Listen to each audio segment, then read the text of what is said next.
کی حکومت تو چل سکتی لیکن ظلم کی حکومت نہیں چل سکتی. اور بہت ہی افسوسناک دن ہے آج. جس طرح سے پچھلے 3 سال میں 2 سال میں اس حکومت نے جس طرح سے چیزیں ہوئی ہیں، سقوط کشمیر ہوا ہے پہلی بار اس طرح، پہلی بار اتنی مہنگائی ہوئی ہے، پہلی بار اپوزیشن پہ اس طرح کریک ڈاؤن ہوا ہے، پہلی بار ہر گناہ کرنے کے باوجود یہ احتساب سے بالا تر ہیں. اسی طرح پہلی بار ان کی حکومت کے اندر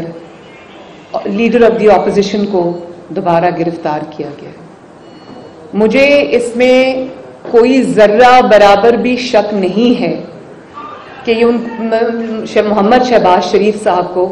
کسی قسم کے احتساب کی خاطر یا کسی الزام پہ گرفتار کیا گیا، کیونکہ ان کے اوپر تو ریفرنس جو ہے وہ چل رہا تھا. تو ریفرنس کے درمیان میں گرفتار کرنا، جیسے مجھے گرفتار کیا تھا، میرے پہ آج تک 1.5 سال ہو گیا ریفرنس نہیں بنا. مجھے نیب میں لے جا کے میرے ساتھ مجھے کہانیاں سنائی جاتی تھیں، میرا پوچھا جاتا تھا کہ ہم گھر میں کیا کھاتے ہیں، کیا پہنتے ہیں، کیا ہوتا ہے، انویسٹیگیشن کے نام پہ. 1.5 سال ہو گیا، ریفرنس آج بھی دائر نہیں ہوا.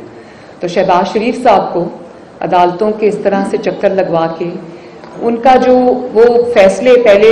لکھ کے لائے ہوتے ہیں، انہوں نے ان کو گرفتار کرنا تھا. لیکن اس میں کوئی دو رائے نہیں ہے، کوئی کنفیوژن نہیں ہے. قوم بھی یہ جانتی ہے،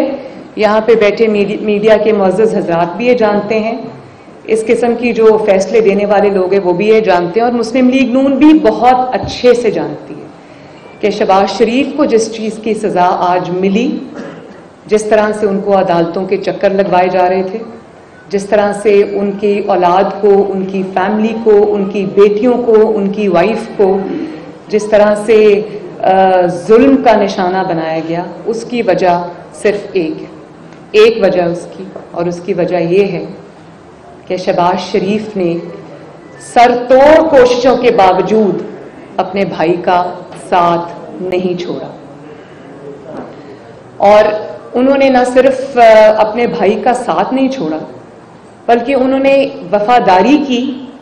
اپنے بھائی ہونے کی. انہوں نے جو لائلٹی ہے، کمٹمنٹ ہے اپنے بھائی کے ساتھ، بھائی کے کاز کے ساتھ، پارٹی کے ساتھ، ایک لمحے کے لیے بھی وہ ویور نہیں کیے. اب دیکھیں آپ، ان کی وائف کو اشتہاری بنا دیا گیا، ان کے بیٹوں کو اشتہاری بنا دیا گیا. حمزہ شہباز شریف جو میرا بھائی ہے، اس کو تقریباً 13 مہینے ہو چکے ہیں جیل کے اندر. اس کو کورونا ہو گیا ہے، لیکن اس کو بھی وہ ابھی بھی جیل میں ہے. اس کے اوپر بھی ابھی کوئی الزام ثابت نہیں ہوا، لیکن اس کو جیل میں رکھا ہوا ہے. اس سارے ظلم کے باوجود، ان سارے اوچھے ہتھ کنڈوں کے باوجود شہباز شریف اپنے بھائی کے ساتھ ان ویورنگلی کھڑا رہا. اور انہوں نے ابھی لاسٹ ویک میں 2-3 ان کے بیانات سامنے آئے. انہوں نے کہا آپ نے مجھے گرفتار کرنا ہے کریں، آپ نے مجھے پکڑنا ہے پکڑیں، لیکن محمد نواز شریف نے جو تقریر کی ہے، جو اے پی سی کا اعلامیہ آیا ہے، جو اے پی سی نے پلان دیا ہے، اس کے اوپر 100% عمل ہوگا. اور جو اب میاں صاحب نے جو باتیں کی ہیں، جو تقریر کی ہے، اس پہ شہباز شریف صاحب نے کل بھی یہ فرمایا تھا کہ میں اپنے بھائی کے ساتھ کھڑا ہوں. انہوں نے اپنی تقریر میں کوئی غلط بات نہیں کی. انہوں نے اپنی تقریر میں جو کہا وہ آئین کی اور قانون کی روح کے مطابق ہے. تو اس چیز کو تو پہلے سمجھ لینا چاہیے کہ شہباز شریف کو کسی ایلیگیشن پہ گرفتار نہیں کیا گیا. اب دوسری بات یہ ہے کہ اگر اس ملک میں، پاکستان میں، پلیز، اگر کوئی قانون ہے، کوئی انصاف ہے، یا کوئی سیمبلنس آف قانون یا انصاف ہے، تو پھر گرفتاریوں کے ذریعے اس راستے کو، اس قافلے کو روک سکتے ہیں، تو انہیں اپنا ذہن صاف کر لینا چاہیے. آج جناب شہباز شریف صاحب کی گرفتاری ایک پبلک سروس، جمہوریت اور ہماری قوم کے لیے بدترین المیہ ہے کہ وہ شخص جس نے شبانہ روز پنجاب کے عوام کی خدمت کی، جس کی محنت دیانتداری کی گواہی صرف اپنے نہیں بلکہ پوری دنیا کے لوگ دیتے ہیں کہ جس طرح اس نے پنجاب کے اندر محنت کی اور یہاں غریبوں کی خدمت کی، بیواؤں کی خدمت کی، مجبوروں کی خدمت کی، بے سہارا نوجوانوں کے سر پر پیف کے اسکالرشپ کے ذریعے ہاتھ رکھا،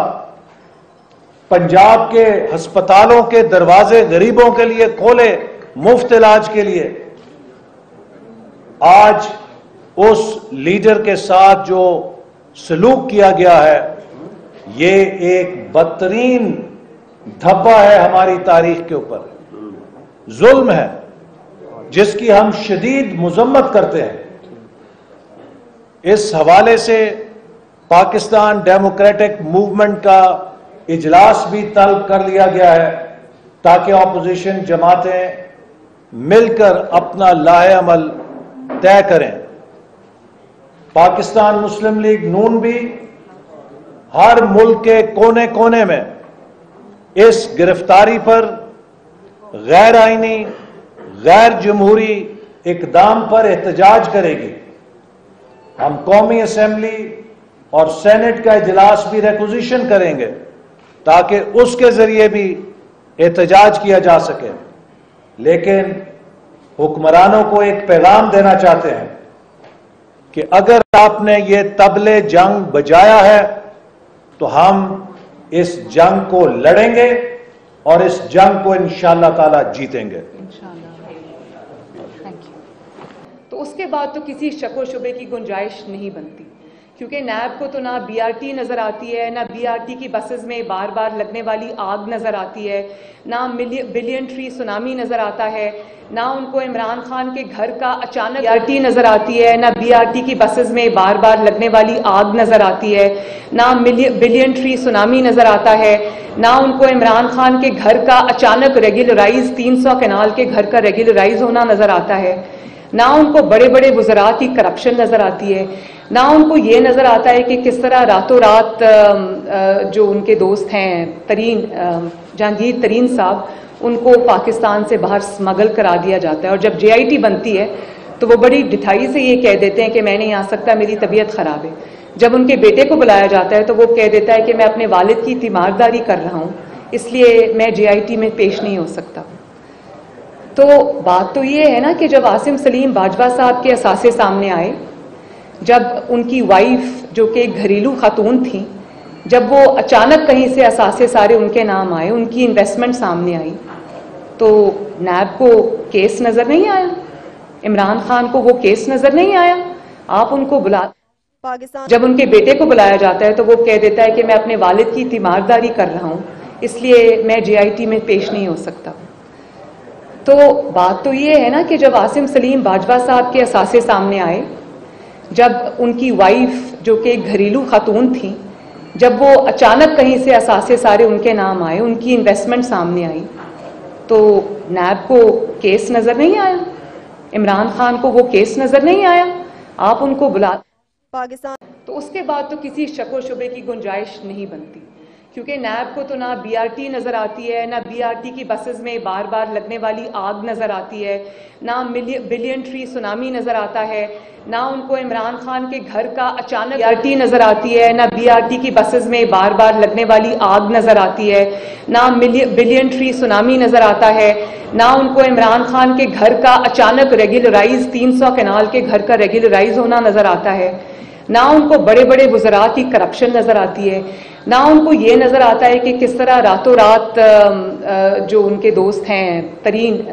جہانگیر ترین صاحب، ان کو پاکستان سے باہر سمگل کرا دیا جاتا ہے، اور جب جے آئی ٹی بنتی ہے